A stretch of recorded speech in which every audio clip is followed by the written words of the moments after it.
থাইল্যান্ডের প্রধানমন্ত্রী পেতাংতার্ন সিনাওয়াত্রা এবং মালয়েশিয়ার প্রধানমন্ত্রী আনোয়ার ইব্রাহিমের সঙ্গে বাংলাদেশের প্রধান উপদেষ্টা অধ্যাপক ড মোহাম্মদ ইউনুস সাক্ষাৎ করেছেন। মঙ্গলবার সুইজারল্যান্ডের দাভোসে ওয়ার্ল্ড ইকোনমিক ফোরামের বার্ষিক সম্মেলনের ফাঁকে থাইল্যান্ড ও মালয়েশিয়ার প্রধানমন্ত্রীর সঙ্গে সাক্ষাৎ করেন ড ইউনুস। প্রধান উপদেষ্টার প্রেস উইং থেকে এই তথ্য জানানো হয়েছে। এর আগে ওয়ার্ল্ড ইকোনমিক ফোরাম সামিটে যোগ দিতে 4 দিনের সরকারি সফরে বাংলাদেশ সময় মঙ্গলবার বিকেলে এমিরেটস এয়ারলাইন্সের একটি ফ্লাইটে সুইজারল্যান্ডে পৌঁছান ড মোহাম্মদ ইউনুস। আগামী 25 জানুয়ারি প্রধান উপদেষ্টার দেশে ফেরার কথা রয়েছে। আগামী জাতীয় সংসদ নির্বাচন যাতে কোনোভাবেই প্রশ্নবিদ্ধ না হয় সেদিকে লক্ষ্য রেখে নির্বাচন কমিশন কাজ করে যাচ্ছে বলে জানিয়েছেন নির্বাচন কমিশনার আব্দুর রহমান এল মাসুদ।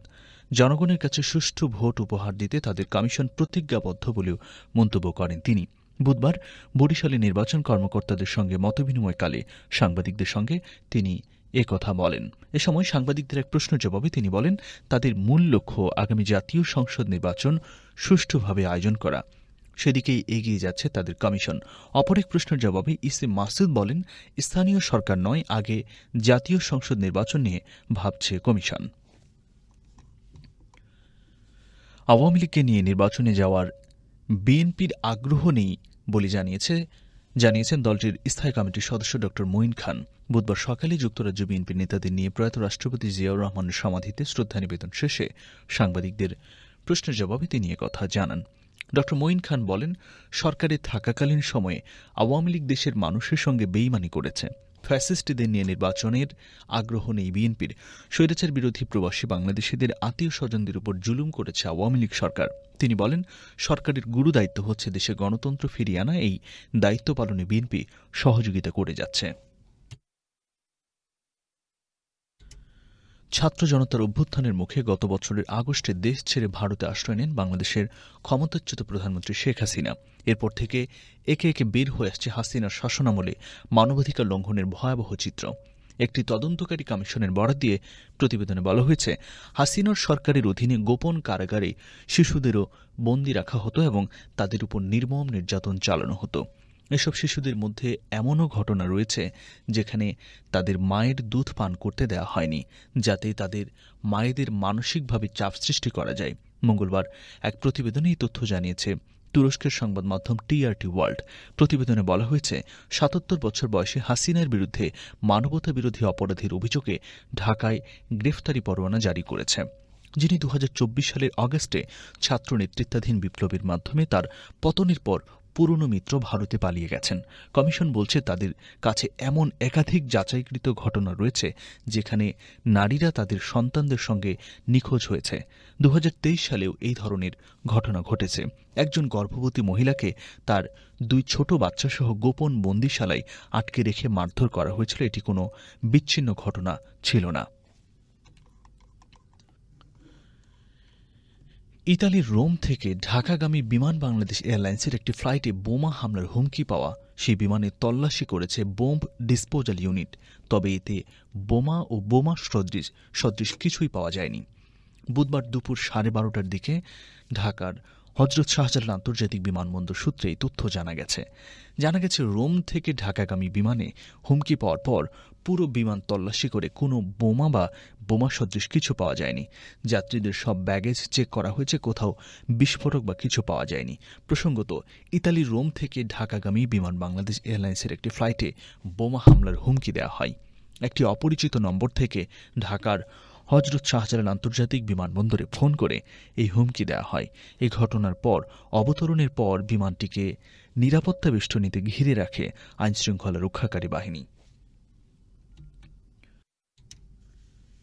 গাজায় যুদ্ধবিরতি ঘোষণা করলেও অধিকৃত পশ্চিম তীরে নিজেদের হামলার মাত্রা বাড়িয়েছে ইসরায়েলি সেনারা।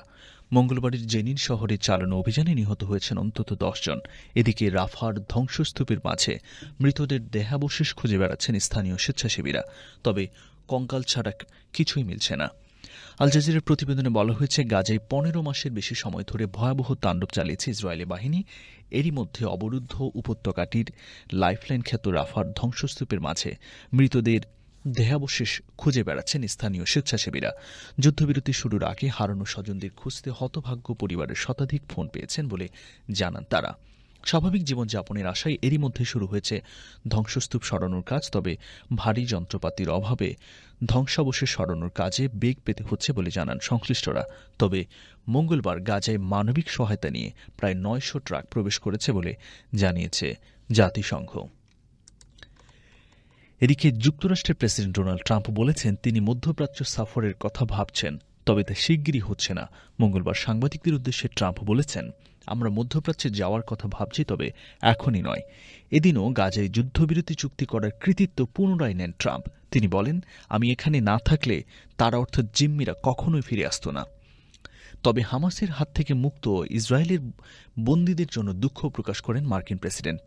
তার দাবি, তাদের কয়েকজনের অবস্থা ভালো নয়। বিশেষ করে গত রোববার যুদ্ধবিরতির প্রথম দিনে মুক্তিপ্রাপ্ত এমিলি দামারের কথা উল্লেখ করেন ট্রাম্প। আরব কূটনীতিকরাও টাইমস অফ ইসরায়েলকে বলেছেন, এই চুক্তি চূড়ান্ত করতে ট্রাম্প ও তার মধ্যপ্রাচ্য বিষয়ক দূত স্টিভ উইটকফ গুরুত্বপূর্ণ ভূমিকা রেখেছেন, বিশেষ করে ইসরায়েলের প্রধানমন্ত্রী বেনিয়ামিন নেতানিয়াহুর উপর চাপ প্রয়োগ করে। ট্রাম্প বলেন, বাইডেন এটি করতে পারেননি। আমি যে সময়সীমা নির্ধারণ করেছিলাম তার কারণেই এটি সম্ভব হয়েছে। এদিকে ইউরোপীয় ইউনিয়নের পাশাপাশি চীনা পণ্যে শুল্ক আরোপের হুঁশিয়ারি পুনর্ব্যক্ত করেছেন মার্কিন প্রেসিডেন্ট ডোনাল্ড ট্রাম্প। ক্ষমতা গ্রহণের একদিন পর মঙ্গলবার সাংবাদিকদের কাছে কথা বলে নবনির্বাচিত প্রেসিডেন্ট। বুধবার এক প্রতিবেদনে এই তথ্য জানিয়েছে বার্তা সংস্থা রয়টার্স। হোয়াইট হাউসে সাংবাদিকদের এক প্রশ্নের জবাবে ডোনাল্ড ট্রাম্প বলেন, ১ ফেব্রুয়ারি থেকে তিনি চীনের উপর ১০% শুল্ক আরোপের কথা ভাবছেন। চীন যুক্তরাষ্ট্রের দ্বিতীয় বৃহত্তম ব্যবসায়িক অংশীদার। যুক্তরাষ্ট্রের বাজার চীনা পণ্যের উপর ব্যাপকভাবে নির্ভরশীল। তারপরও চীনা পণ্যের উপর শুল্ক বৃদ্ধির কারণ হিসেবে ট্রাম্পের দাবি, চীন থেকে ব্যথানাশক ফ্যান্টানিলের রাসায়নিক উপাদান মেক্সিকো হয়ে যুক্তরাষ্ট্রে প্রবেশ করে অতিমাত্রায় ফ্যান্টানিল সেবনের কারণে যুক্তরাষ্ট্রে বছরে প্রায় ৭০,০০০ মানুষ মারা যায়। ট্রাম্প প্রথম মেয়াদেও চীনা পণ্যে শুল্ক আরোপ করেছিলেন। এবার নির্বাচনী প্রচারণায় তিনি দেশটির পণ্যের উপর ৬০% পর্যন্ত শুল্ক আরোপের হুমকি দিয়েছেন। এছাড়া মেক্সিকো, কানাডার পণ্যের উপরও ট্রাম্প ২৫% শুল্ক আরোপের হুমকি দিয়ে রেখেছেন। ধারণা করা হচ্ছিল প্রথম দিনেই ট্রাম্প কানাডা ও মেক্সিকোর পণ্যে আমদানি শুল্ক বৃদ্ধি করতে পারেন, যদিও তা এখনও হয়নি। অনূর্ধ্ব-১৯ নারী টি-20 বিশ্বকাপের গ্রুপ পর্বে দ্বিতীয় জয়ের দেখা পেল বাংলাদেশ। প্রথম ম্যাচে নেপালকে হারানোর পর শক্তিশালী অস্ট্রেলিয়ার কাছে লড়াই করে হেরেছিল জুনিয়র টাইগ্রেসরা। তবে গ্রুপ পর্বের শেষ ম্যাচে স্কটল্যান্ডে হারিয়েছে তারা। টসে হেরে প্রথমে ব্যাট করে ২০ ওভারে ৯ উইকেটে ১২১ রানের পুঁজি পায় বাংলাদেশ। জবাবে নির্ধারিত ওভারে ৮ উইকেটে স্কটল্যান্ড করতে পারে মাত্র ১০৩ রান। তাতে ১৮ রানের জয় নিয়ে মাঠ ছাড়ে সুমাইয়া আক্তারের দল।